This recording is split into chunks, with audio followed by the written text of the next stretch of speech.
السلام عليكم، يسعد لي يومكم. أنا نورة، أتمنى أموركم بصحة وعافية. اليوم راح نسوي محفظة مقص أو بيت مقص من الأعمال الرائعة جدا. نقدر نستفيد من القصاصات اللي موجودة عندنا. عمل سريع خفيف لطيف، والأهم صراحة أنه يكون مفيد. راح نحتاج 6 قطع، 2 داخلية و2 خارجية، واللباد أو الحشوة، وممكن إن احنا نستغني عنها، بس أنا أشوفها تعطي جمال وتحافظ لنا على المقص، سواء إنه يخرب أو يخرب شيء. راح أسوي تضريب للقطعة الخارجية، راح أحطها مباشرة على الحشوة اللباد وأبدأ أرسم. أنا صراحة هنا أنا أحب رسمة المعينات، أرسم خطوط بالطول والعرض تكون شوي مايلة.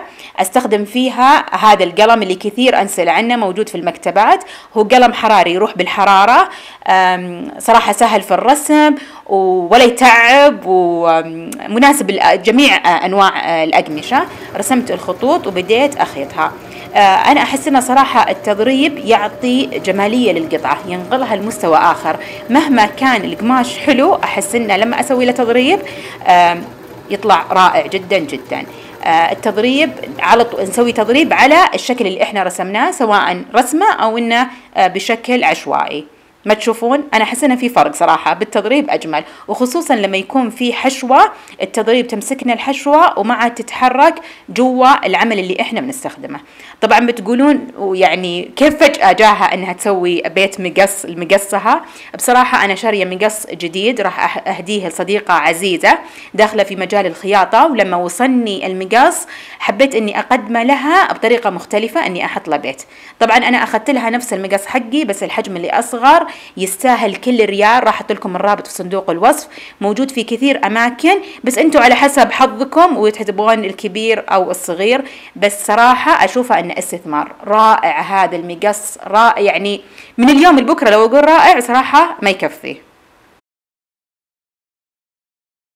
فكرة الدرس مو بجديدة، سبق أنا طبقتها في قفاز المطبخ، راح أحط لكم الرابط في صندوق الوصف، بس هالمرة بطبقها بطريقة مختلفة مناسبة للقطع الصغيرة واللي فيها منحنيات. بس قبل بتكلم عن كيف أنا أخذت المقاس. المقاس جاي في بيت بلاستيك، أنا أخذت نفس مقاسه بالضبط لأني بطبقها في هذا الدرس. بس لو أنا لا بطبقها بطريقتي راح أحتاج إني أنا أكبر القطعة.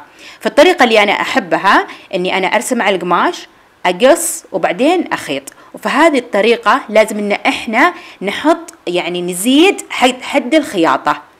يعني مثلا أنت حد الخياطة عندك سنتي، فبتزيدين سنتي من جميع الجهات، سنتي ونص تزيدين سنتي ونص من جميع الجهات. ننتبه لهالنقطة. أنا ليش أحبها؟ عشان خلاص ما عاد أفكر أحط الباترون على القماش وأقص، ما أحتاج إني أزيد أو أضيع. بس في الطريقة اللي أنا بقدمها اليوم لا، مختلفة، إنه أنا بالضبط برسم على المقاس اللي أنا أبغاه، وبعدها بخيط دار ما دار وبعدين أقصها. هنا زي ما تشوفون هذه المقاسات اللي أنا أحب إني أزيدها، لأني خلاص يعني أنا عارفة الحد حقي. أنا دائما طرف الدواسة مع طرف القماش تقريبا نص سنتي أو سنتي، فأعتمد هذا الشيء. لما أنا سويت لها البيت حبيت إني حتى أنا المقص يعني غرت، وحبيت إني أنا أسوي المقص حقي، فنفس الشيء حطيته على الورقة مسافة تقريبا 2 سنتي من جميع الجهات، خليت المنحنيات انسيابية ما في شيء حاد، ورسمتها وبعدين ثبتهم وقصيتهم. وزي ما قلت لكم في الطريقة اللي أنا بسويها اليوم مرة ممتازة للقطع الصغيرة واللي فيها منحنيات، بإذن الله تضبطينها. الآن القطعة اللي سويت لها تضريب راح أحط فوقها القطعة البطانة، القطعة الخارجية عفوا الداخلية، وراح أرسم خط مستقيم، وعلى هذا الخط بالضبط إني أنا أخيط وبعدين أقص. أهم شيء تنتبهون إن الخط مرة مستقيم، لأن لو يكون فيه ميلان بسيط لما تجون تطبقون القطعتين مع بعض يعني راح يضيع عليكم القماش. بعدها نخيط بالضبط على الخط اللي إحنا رسمناه ونقصه تقريبا مسافة أقل من النص بشوي، ربع إنش تقريبا.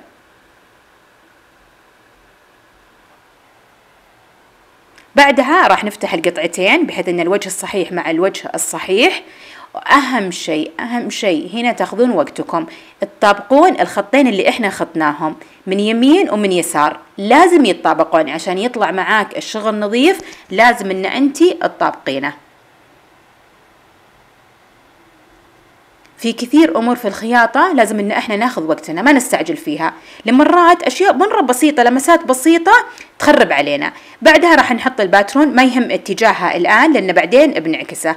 الآن مثلا أنا حطيتها على الوجه الصح، يعني الرسمة اللي أنا أشوفها بالضبط، أحط الخط هذا اللي على يدي اليسار عفوا، أحطه مستقيم وأبدأ أرسم. صراحة أنا مرة أنا أحب هذا القلم، يعني أشوفه بعد شيء مهم. هذا القلم يروح بالحرارة، موجود في أغلب محلات المكتبات، مرة مفيد، سهل إنك ترسمين وبالحرارة بالمكوى على طول يروح.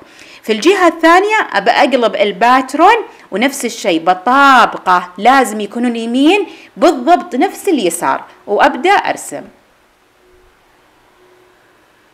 لا يكون فيه ميلان، لا، حاولي قد ما تقدرين.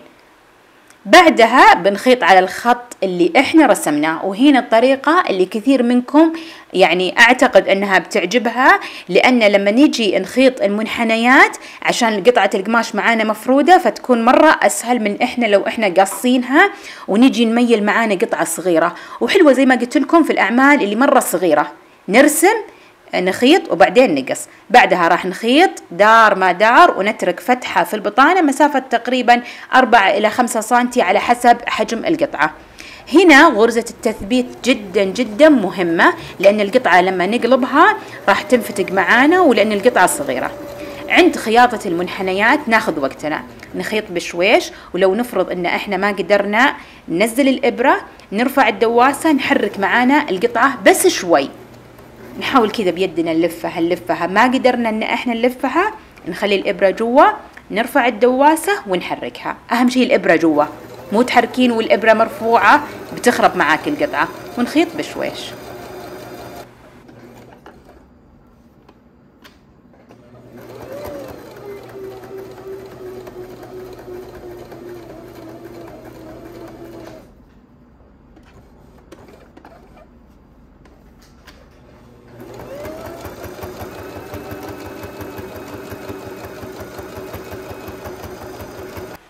بعد ما خلصنا خيطينها نشوفها من قدام من ورا كل شيء تمام. مرات الواحد يتحمس ويلقى من ورا كل الشغل يعني حوسة، فيمكن الماكينة تحتاج تنظيف. فبعد ما نشوف كل شيء تمام نبدأ نقصها ونكون قريبين من الحافة قد ما نقدر. طبعا أهم شيء ما تخربين خياطتك وتاكلين منها، بس إنها تكونين قريبة من الحافة، وهذه هي اللي تميز القطعة، إن إحنا يعني نكون مرتاحين. خلاص قد خطنا ونقص قريبين من الحافة.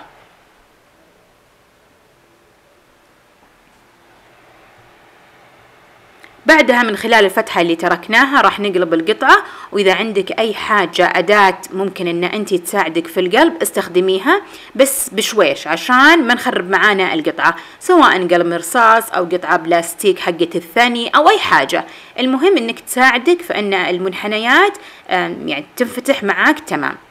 بعدها هذه الفتحة نكويها ونخيطها خياطة عادية بالماكينة قريبين من الحافة قد ما نقدر، وندخل القطعة، وما يمنع قليلا من المساعدة.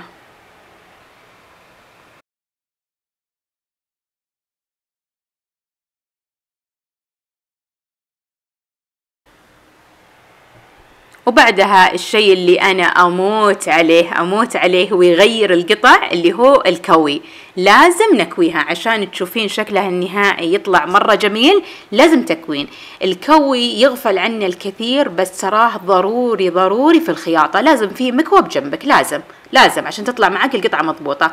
هنا حبيت أوريكم إنه لما تخيطين بالضبط على الرسمة اللي أنت رسمتيها بيطلع معاك المقاس مضبوط. هنا بالضبط رسمت خط وبعدين قصيت، طلعت معاي نفس الباترون اللي أنا سويته.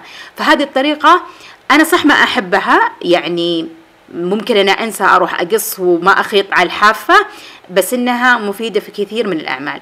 بعدها شفت منتصف القطعة عشان أبغى أركب زرار بلاستيك، وسبق شرحتها في مقطع. صراحة بعد الأزرة البلاستيكية عملية، سهل تركيبها. صراحة اللي أنا سمعت في بنات ما عجبتهم إنها تتكسر، صراحة أنا اللي عندي أخذتها من محل صراحة الآن مسكر، بس أتوقع موجودة في نون، في أمازون، في النت عموما موجودة. رائع رائع رائع رائع صراحة. اللي عندي جودة الأزرة ممتازة، يعني ما عاد أفكر إني أركب زرار، أركب طقطق بلاستيك أفضل بمليون مرة. والطريقة سبق إني شرحتها في فيديو مستقل، راح أحط الرابط في صندوق الوصف. طبعا هنا ممكن تخلونه بندون، ممكن تركبون زرار عادي، ممكن طقطق عادي، ممكن شريطة، لكم الحرية.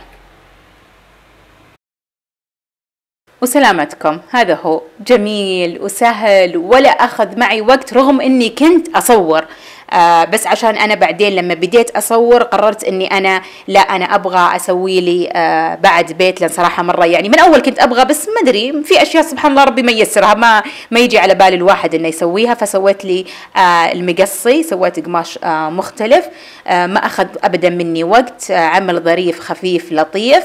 نصيحة لما تبغين تسوين أي عمل وشاكة في المقاسات، خلي عندك قماش بطانة، أي قماش أنت ما تحتاجينه، أو اشتري قماش رخيص وصيري قصي فيه الباترن اللي انت تبغينه، جربي وبعدين اعتمدي الطريقه على قماش اللي انت تحبينه. المقاس الصغير يناسب اصلا حتى المقصات العاديه، مو شرط انه نفس هذا المقص، يعني كل المقصات اللي عندي اتخلط. طبعا هو العرض تقريبا متقاربين، بس عشان المقص الاسود حقي اليد سوداء سنته طويله فيحتاج انه مسافه. العمل مره صراحه ممتع، مفيد، حلو انه ما يخرب المقاس، ولما تاخذينه معاك اي مكان، لان دائما انا اذا اخذته للورش ممكن يشق الكيسه اللي انا شايلتها فيها، فانتبه دائما هالشيء. بس صراحه خلاص شكلي بعتمدها، ودائما احط مقصي في بيته. اتمنى انكم استمتعتوا واستفدتوا، لا تنسون دعمي باللايك وبالسبسكرايب ومشاركه المقطع مع احبابكم، ومع السلامه.